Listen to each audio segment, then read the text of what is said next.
Hyderabad crime reporter Aligul जो के मुताबिक ख़बर शेयर कई पिया। हैदराबाद सेशन कोर्ट में पसंद जो पढ़ो नई शादीशुदा जोड़े जो तहफ़्फ़ुज़ लाइ अपील। सद्दाम वल्द अली मोहम्मद उर्फ बाबू दसोड़ो ऐं मसमात नूर बीबी वल्द क़ादिर बख्श दसोड़ो हैदराबाद सेशन कोर्ट में पंहिंजी मर्ज़ी सां शरई ऐं क़ानूनी शादी करे छॾी।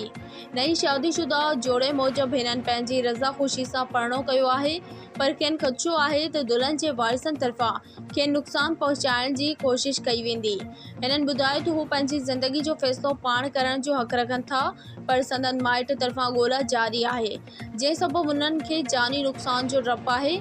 सद्दाम ऐं नूर बीबी लाॻापियल इदारनि ऐं क़ानूनी लागू कंदड़ इख़्तियारनि खे अपील कई आहे त खेनि तहफ़्फ़ुज़ फ़राहम कयो वञे त जीअं हू बिना कंहिं ख़ौफ़ ऐं दबाउ जे पंहिंजो नओं ज़िंदगी जो सफ़र जारी रखी सघनि। जोड़े जो इहो बि चवणु हो त जेकॾहिं खेनि या संदनि ख़ानदान खे को नुक़सान पहुतो त उन जा ज़िम्मेवार दुल्हन जा माइट हूंदा।